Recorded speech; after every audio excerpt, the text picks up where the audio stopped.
Bonsoir à vous qui refermez cette journée encore marquée par les soubresauts d'une capitale où les bus manquent et les tensions ne manquent pas. Nos pensées accompagnent ce soir nos compatriotes de Paris, de Bruxelles et de Dubaï qui gardent une oreille tendue vers la terre de leur père. Ce mardi 17 mars 2026, le Parlement a rouvert ses portes pour la session de mars dans un contexte de pression croisée sur notre appareil d'État. Et cette rentrée législative tombe au moment précis où une question ne supporte plus d'être esquivée. Combien de nos deniers publics partent chaque mois alimenter des fantômes, des matricules inexistants, des doublons systémiques, des structures sans utilité réelle? L'hémorragie financière de l'État congolais a un visage comptable que les audits ont déjà documenté et que l'immunité a jusqu'ici protégé. Ce soir, nous revenons sur la profondeur de ce gaspillage institutionnel. Nous pesons le retour annoncé du soutien militaire américain et ses dessous stratégiques. Et nous ouvrons le dossier des transports quinois, où la reprise fragile de ce mardi cache une colère populaire intacte. La souveraineté ne s'improvise pas dans un discours d'ouverture de session parlementaire. Elle se défend pied à pied, dans chaque franc congolais correctement dépensé. Lors du Conseil des ministres du 13 mars 2026, le président Félix Tshisekedi a une nouvelle fois mis la première ministre Judith Suminwa devant ses responsabilités sur la prolifération de fonds, cellules et commissions parallèles qui doublonnent les ministères et vident le trésor sans justification stratégique. Ce dossier touche au cœur même de notre crédibilité institutionnelle, en pleine période où l'effort de guerre exige une discipline que le sommet de l'État tarde à s'imposer à lui-même. Sur les marchés financiers internationaux, la crédibilité d'un État se mesure à la qualité de son contrôle budgétaire. Le FMI, dont le regard ne quitte pas nos équilibres, conditionne la soutenabilité de notre signature internationale à une discipline que le gouvernement souminois peine à incarner dans ses actes. Chaque dépassement documenté affaiblit la confiance des investisseurs et complique nos négociations avec les partenaires techniques et financiers. Selon le compte-rendu du Conseil des ministres, le chef de l'État a instruit que toute création de fonds ou d'établissements publics soit désormais soumise à une validation préalable de la première ministre Judith Suminwa, avant un arbitrage final de la présidence, pour en vérifier la pertinence stratégique, la valeur ajoutée institutionnelle et la soutenabilité financière. Cette mesure, a-t-il précisé, rappelle une instruction identique déjà formulée lors de la 74e réunion du Conseil des ministres. L'arithmétique est sans concession. Le trésor public a été ponctionné à hauteur de 1 492 milliards de dollars américains en 2025 uniquement pour les frais de fonctionnement des institutions, soit un dépassement budgétaire de 22% en pleine crise sécuritaire. Le rapport de pertinence sur les 53 structures budgétivores créées durant le premier quinquennat, réclamé il y a 10 mois, n'a toujours pas été finalisé par la primature. Mais le mal va plus loin encore. En avril 2023, Jules Alinguete, inspecteur général des finances, avait rendu public un audit qui jetait une lumière crue sur les fichiers salariaux de l'État. Des centaines de milliers de matricules incorrectes ou fabriquées, des agents percevant un salaire sur plusieurs listes de ministères simultanément, certains apparaissant sur plus d'une dizaine de bulletins, des milliers de personnes encaissant une paye sans figurer sur les listes déclaratives de leurs services. Le manque à gagner mensuel était alors évalué à environ 149 milliards de francs congolais. 3 ans plus tard, aucune procédure judiciaire significative n'a abouti. Aimé Boji Sangara, président de l'Assemblée nationale, a saisi l'ouverture de session pour exiger des mécanismes innovants et rigoureux de mobilisation des ressources internes. Il a insisté sur la nécessité absolue de lutter contre la fraude, l'évasion fiscale et la corruption, qu'il qualifie de priorité constante pour assurer la transparence de la gestion publique. Pour chaque foyer congolais, cet écart n'est pas une abstraction comptable. Chaque dollar englouti par un matricule fantôme est un médicament qui n'atteint pas le centre de santé de Mbuji-Mayi, une bourse scolaire qui disparaît avant d'exister. Pendant que la primature tarde à remettre un rapport réclamé depuis 10 mois, nos enseignants attendent leur salaire, nos soldats manquent d'équipement au front et nos routes s'effondrent faute de crédit d'investissement. Peut-on parler de patriotisme économique quand l'État rémunère des ombres numériques pendant que ses citoyens réels portent la facture? La relance de l'audit par le président Tshisekedi en février dernier est un signal. Mais un signal sans suite judiciaire reste un communiqué de plus.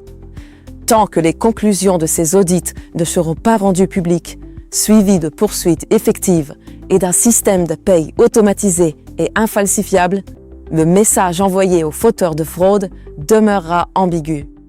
La dilapidation du trésor n'est pas qu'une courbe sur l'écran d'un comptable à la Gonde. C'est une amputation silencieuse du droit de chaque Congolais à des services publics dignes de ce nom. Sur le front de la mobilité urbaine à présent, où la reprise de ce mardi cache une réalité plus âpre que les communiqués ne le laissent entendre. Kinshasa a vécu lundi 16 mars 2026 une paralysie quasi totale de son réseau de transport en commun. Les conducteurs de taxis et taxibus ont déclenché un arrêt de travail en réaction aux opérations de contrôle technique, de permis de conduire et d'assurance lancées par le gouvernorat. La reprise a été annoncée dans la soirée du lundi, mais ce mardi 17 mars, la réalité sur les artères de la ville était plus sombre que les communiqués officiels. Les mégalopoles africaines en explosion démographique, de Lagos à Nairobi, partagent ce même paradoxe. Une demande de mobilité qui croît plus vite que l'offre publique, laissant le secteur informel en position de force, capable de paralyser une ville entière par un simple refus collectif de circuler. Kinshasa, avec plus de 15 millions d'habitants, incarne cette vulnérabilité dans toute son ampleur. Le gouverneur Daniel Bumba a justifié les mesures de contrôle par l'impératif de sécurité routière. À l'issue des discussions avec les syndicats de chauffeurs, le ministre provincial des Transports et de la Mobilité urbaine, Jésus-Noël Cheke, a obtenu la reprise des activités. En parallèle, le gouvernorat annonce la mise en circulation progressive d'environ 800 nouveaux bus acquis par la Société de transport de Kinshasa en convention avec le ministère national des Transports via la société Transco. Les données disponibles divergent sensiblement du tableau apaisé dessiné par les autorités. Ce mardi matin, à peine quelques bus et taxibus ont repris les artères de la capitale. Face à une demande explosive, plusieurs conducteurs ont majoré les prix de la course, provoquant des altercations à l'arrêt abattoir dans la commune de Massina et au rond-point de Gaba.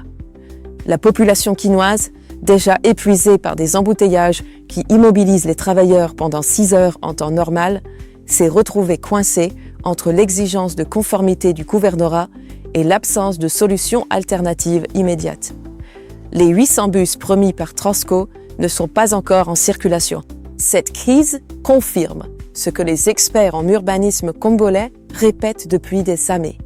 Une politique de coercition sans investissement préalable dans l'offre publique ne produit que la rupture.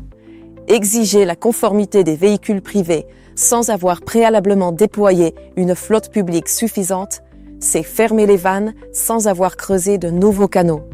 Pour ce père de famille levé avant l'aube à Kimbanseke qui attend un bus depuis 2 heures à abattoir, pour cette infirmière de Lemba qui rate sa prise de service, la fluidification promise reste un mot sans corps. Les tarifs majorés de ce mardi creusent un peu plus l'économie domestique des foyers qui consacrent déjà une part considérable de leurs revenus à la mobilité quotidienne. La modernisation du transport quinois est une nécessité absolue. Personne ne le conteste. Mais peut-on construire une révolution de la mobilité sur l'injonction sans l'alternative? Les 800 bus de Transco sont une réponse partielle à un déficit structurel qui réclame des milliers d'unités. La fluidité du moteur économique de notre capitale exige un investissement massif, soutenu et coordonné entre le gouvernorat et le gouvernement national. La paralysie d'un quinois, c'est la paralysie d'un engrenage entier de la nation. C'est dans ce contexte de fragilité institutionnelle que prend tout son relief ce qui s'est joué cette semaine entre Kinshasa, Washington et Bruxelles. Nos alliances militaires se reconstituent, mais à quel prix et dans quel cadre? 2 signaux diplomatiques majeurs ont marqué notre paysage sécuritaire cette semaine. Le cabinet de lobbying Von Batten Montague York a officialisé le 15 mars 2026 que la RDC bénéficie désormais d'une dérogation américaine permettant la reprise des programmes de coopération et de formation militaire. Dans le même intervalle, le ministre de la Défense nationale, Guy Kabombo Mwadiamvita, est arrivé lundi à Bruxelles sur invitation de son homologue belge, Theo Franken, ministre de la Défense et du Commerce extérieur, pour renforcer la coopération bilatérale en matière de défense. Ces 2 démarches s'inscrivent dans un contexte géopolitique où les minerais de transition concentrent les appétits du monde. La reconquête du terrain militaire par la RDC intéresse autant Washington, qui surveille la montée en puissance d'autres influences sur notre sol, que Bruxelles, qui cherche à consolider ses partenariats stratégiques en Afrique centrale dans un moment de recomposition des alliances mondiales. Selon Von Batten Montague York, les autorités américaines justifient cette dérogation par les progrès tangibles réalisés sous l'impulsion du président Félix Tshisekedi pour éliminer l'usage d'enfants dans les rangs des forces armées et renforcer la responsabilité au sein des institutions de sécurité. Côté belge, la visite du ministre Kabombo s'inscrit dans la continuité des initiatives de coopération évaluées lors de la dernière visite de Theo Franken en RDC, notamment à Kindu, dans la province du Maniema, où des infrastructures et équipements militaires ont été évalués conjointement. Le relevé factuel est plus sévère que le communiqué de Washington. Cette dérogation intervient dans un contexte où la prolifération des groupes d'autodéfense et les affrontements permanents à l'Est rendent le contrôle total des effectifs illusoire. Les diplomates américains présentent les progrès sur les enfants soldats comme un critère déterminant. Mais les chiffres compilés depuis les zones de conflit tracent une ligne différente. Dans les régions sous contrôle indirect, des mineurs continuent d'intégrer des structures d'autodéfense, un fait que les chancelleries préfèrent omettre. Pour de nombreux observateurs, ce geste ressemble davantage à une transaction géopolitique qu'à une récompense pour les droits humains. Jean-Michel Sama Lukonde, président du Sénat, a rappelé en ouverture de session que les partenariats militaires doivent rester des instruments de consolidation de la paix, accompagnés de mécanismes de suivi rigoureux, et non de simples outils de positionnement géopolitique. Sa mise en garde est fondée. La sécurité régionale ne peut rester une marchandise que l'on échange contre d'autres silences.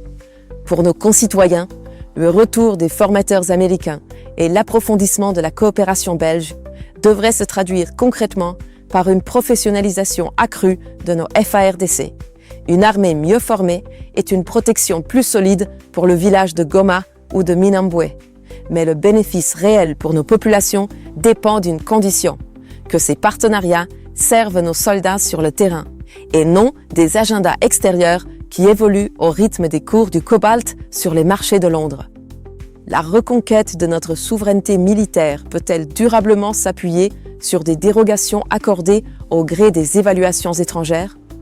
L'armée la plus efficace est celle que la nation finance par sa propre discipline budgétaire, et non celle que l'on soumet périodiquement à l'approbation d'une chancellerie étrangère.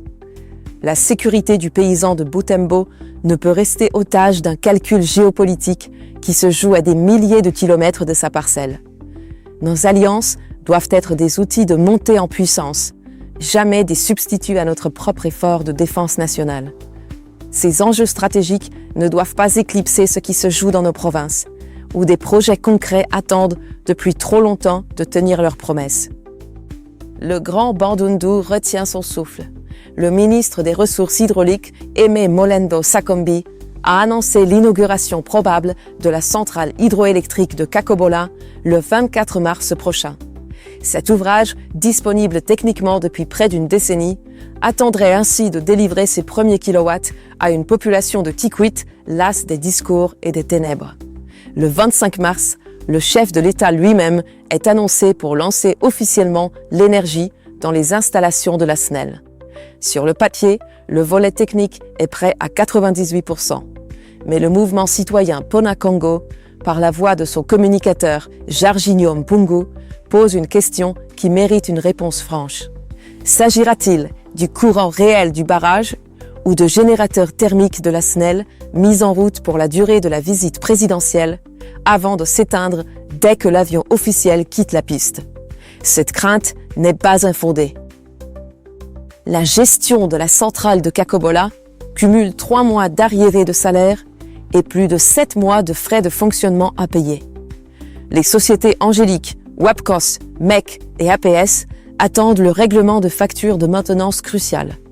Pour le docteur Aimé Kavunga, président de la société civile de Kikwit, la permanence du courant conditionne l'essor de l'artisanat local et la dignité de l'économie domestique. La souveraineté énergétique ne se photographie pas. Elle se mesure à la lumière qui reste allumée après le départ de la délégation officielle. De Kikwit, cap sur Kinshasa, où des milliers de familles attendent que leur route reflète enfin le slogan présidentiel du peuple d'abord. À Kinshasa, la colère gronde dans les quartiers de Ngombe-Lutendele, Kimbwala et CPA Mushi, dans la municipalité de Mangafula. Les notables de ces zones denses ont adressé une lettre au ministre des Infrastructures pour dénoncer une violation flagrante du tracé initial de la rocade sud-ouest. Le projet, lancé sous le discours présidentiel centré sur le slogan « Le peuple d'abord », devait relier Mitendi à Mbudi en passant par la route Caravane qui traverse des quartiers densément peuplés. Or, les travaux ont été réorientés vers un axe reliant la faculté kimbanguiste à Mbudi-Seaport, zone nettement moins habitée. Le tronçon restant couvre environ 5 km et dessert les quartiers de Lutendele, Kowet, Mangoba, Kimbwala et Salongo jusqu'au terminus de Mbudi, où des milliers de familles font face chaque jour à une insécurité permanente et à des difficultés de déplacement extrêmes. La question posée au ministre est directe. Pourquoi l'entreprise chargée des travaux contourne-t-elle les populations qui ont le plus besoin de cette route? Ignorer la densité humaine pour préserver la commodité des chantiers, c'est transformer un projet de développement en instrument d'exclusion. Le développement ne se décrète pas loin des habitations. Il s'ancre là où nos concitoyens luttent pour leur survie quotidienne. Sur le plan international à présent, où 2 réalités frappent directement notre économie et notre position diplomatique. L'alerte est venue du gouverneur de la Banque centrale du Congo lui-même. André Wameso, lors du Conseil des ministres du 13 mars 2026, a attiré l'attention du gouvernement sur les conséquences probables des frappes israélo-américaines contre l'Iran pour notre économie domestique. Au cœur de cette inquiétude, le détroit d'Ormuz, par lequel transite près de 20% de la production pétrolière mondiale. Toute fermeture de ce couloir stratégique provoquerait une explosion du prix du baril, avec des répercussions mécaniques sur le litre à la pompe à Kinshasa, sur les tarifs de mobilité dans nos provinces et sur la stabilité du franc congolais. Notre monnaie nationale, dont l'appréciation de 1,56% sur le marché interbancaire reste fragile, s'établissait déjà à 2295 francs pour $1 sur le marché parallèle au début du mois. Le gouverneur Wameso a recommandé le maintien d'une coordination étroite entre politique monétaire et budgétaire, ainsi que la perception des taxes exclusivement en monnaie nationale pour soutenir la demande du franc. Aimé Bodji a prolongé cet appel lors de la rentrée parlementaire, rappelant que la RDC est appelée à jouer un rôle croissant dans la recomposition économique mondiale grâce à l'abondance de ses ressources stratégiques et à sa position géographique au cœur du continent. Encore faut-il que nos finances internes soient assez saines pour saisir cette opportunité. Si les marchés mondiaux menacent notre stabilité économique, sur le plan diplomatique africain, une pression commence à produire ses effets sur notre principal agresseur. Les autorités rwandaises menacent de retirer leurs troupes de la province mozambicaine du Cabo Delgado, où elles interviennent depuis 2021 contre l'insurrection djihadiste. Le point de friction est diplomatique. certains États européens établissent désormais un lien explicite entre le financement de cette opération antiterroriste et le comportement du Rwanda à l'est de la RDC. Kigali dénonce un amalgame et réclame une reconnaissance séparée de son rôle de gendarme régional, affirmant que les financements contre le terrorisme ne sauraient être conditionnés à ses choix au Congo. Ce bras de fer révèle pour nous une vérité stratégique importante. Le Rwanda tente depuis des années d'utiliser son engagement au Mozambique comme un bouclier diplomatique contre les critiques sur son agression à l'Est. Que l'Europe commence à lier ces deux dossiers constitue une avancée concrète pour notre cause. Si Kigali se retire du Mozambique pour protester contre ces pressions, il perd son principal argument de respectabilité internationale et se retrouve contraint de choisir entre la paix chez nous ou l'isolement ailleurs. Pour la RDC, chaque levier de pression activé par nos partenaires sur notre agresseur est un territoire de souveraineté regagné, non pas sur le champ de bataille, mais dans les chancelleries où se joue aussi l'avenir de notre paix. Notre diplomatie doit rester vigilante et ne jamais laisser ces jeux d'ombre diluer la responsabilité de l'agression que nous subissons chaque jour dans le Nord Kivu. Passons à présent aux signaux qui remontent de nos provinces et de la capitale ce soir. Car en RDC, ce qui se passe dans le silence des quartiers et des forêts de l'Est en dit souvent plus long sur l'état de la nation que tous les communiqués officiels réunis. À Goma, la nuit de dimanche à lundi a été marquée par la mort de 13 combattants Wazalendo lors d'une attaque menée dans les quartiers ouest, notamment à Mugongoa. Des affrontements à l'arme lourde ont semé la terreur parmi les habitants. Cette violence s'ajoute aux tirs de drone de la semaine dernière, qui ont tué 3 personnes, dont une employée française de l'UNICEF. Le parquet antiterroriste de Paris a ouvert une enquête sur ces frappes, dont la responsabilité est rejetée dos à dos par l'AFC M23 et le gouvernement congolais. Au sud Kivu, de violents combats ont éclaté ce mardi matin entre les FARDC et l'AFC M23 à Luvungi, près de Kabunambo, provoquant un exode des habitants de Runimbu vers Ovira, à moins de 35 km. La localité de Kirumbu, point stratégique reliant Ovira au haut plateau de Minembwe, est tombée lundi soir sous le contrôle de la coalition rebelle réunissant Twirwaneho, Red Tabara et l'AFC M23.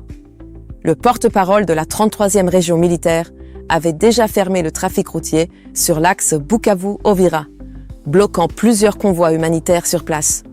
En Ituri, le village de Bébessoua, en chefferie des Bandaka sur la route nationale 4, a été attaqué dans la nuit du 16 mars.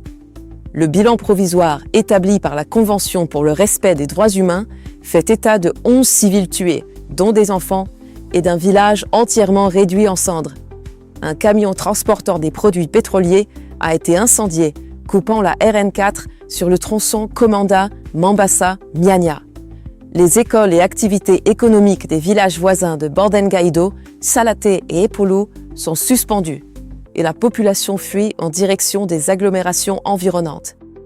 Toujours en Ituri, la société minière MCC Ressources a suspendu ses activités sur les sites de Muchacha et Mavuvu, après une attaque survenue dans la nuit du 11 au 12 mars, attribuée au ADF et revendiquée par l'organisation État islamique.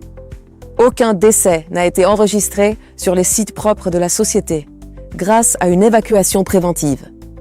La production aurifère de MCC, qui atteignait 168,47 kg en 2025, est désormais à l'arrêt complet, fragilisant l'économie formelle d'une province où l'insécurité dicte encore sa loi. Dans la province de la Chuapa, près de 50 détenus se sont évadés dimanche 15 mars de la prison de Boende sans effraction apparente, les portes des cellules étant restées intactes. Parmi les fugitifs figurent des condamnés pour crimes graves et des bandits déjà jugés. Le directeur de l'établissement a été arrêté par le ministre provincial de la Justice, Trésor Bofaya, dans l'attente des conclusions d'une enquête pour complicité interne. La sécurité autour de la prison a été renforcée. Au Sénat, la rentrée parlementaire est agitée par une fraude institutionnelle. Le sénateur Dani Kabongo a officiellement déposé lundi une pétition contre Modeste Bahati Lukwebo, deuxième vice-président de la Chambre haute, avec 83 signatures. l'accusant d'incompétence dans l'exercice de ses fonctions. Une séance plénière est convoquée ce mercredi 18 mars pour mettre en place une commission spéciale chargée d'examiner la pétition. Bahati, qui a été réélu pour 5 ans à la tête de l'AFDC lors du congrès du 15 mars, a démenti toute démission, qualifiant de fausse la lettre circulant sur les réseaux sociaux. La protection de nos assiettes reste une urgence que l'UDECOM a rappelée ce dimanche. L'Union pour la défense des consommateurs alerte sur la prolifération de produits périmés et contrefaits sur nos marchés, dénonçant des réseaux qui sacrifient la santé publique à la rentabilité. L'organisation recommande de vérifier systématiquement les dates de péremption et l'origine de chaque produit et de signaler tout article suspect aux autorités compétentes. C'est un déficit de contrôle aux frontières que ces réseaux exploitent impunément. Une note constructive vient du Congo central. Un protocole d'accord a été signé lundi à Kinshasa entre Expertise France et le ministère de l'Aménagement du Territoire pour un projet de résilience de la ville de Boma, financé par l'Agence française de développement pour une durée de 2 ans et demi. Ce programme prévoit des infrastructures de lutte contre les inondations récurrentes, la réhabilitation de la voirie, de l'eau potable et de l'électricité, et le renforcement économique des femmes et des jeunes de cette ville portuaire. À Kinshasa, enfin, la recrudescence de la violence urbaine mobilise les parlementaires. Après l'assassinat de Freddy Ekoff, vendeur de bijoux tué lors d'un braquage à moto à Yolo Sud, dans la commune de Kalamo, le ministre provincial de la Sécurité, Jeannot Canon-Larose, a assuré qu'une piste sérieuse permet d'espérer une interpellation dans les 48 heures. Le député Papi Kitenge Mayaba a de son côté interpellé formellement le vice-premier ministre de l'Intérieur, Jacquemin Chabani Loukou, sur l'insécurité grandissante à Kinshasa, contestant le mot « rumeur » utilisé par ce dernier pour qualifier les signaux du terrain. Au terme de ce tour de la nation, reprenons ensemble les fils essentiels de cette édition. Nous avons pesé l'hémorragie financière de l'État sous ses 2 visages. Les 1,492 milliards de dollars engloutis par les frais de fonctionnement en 2025, dépassement de 22%, et les 149 milliards de francs de manque à gagner mensuels documentés par l'IGF dès 2023 via des matricules fantômes que 3 ans d'inaction judiciaire n'ont pas encore éradiqués.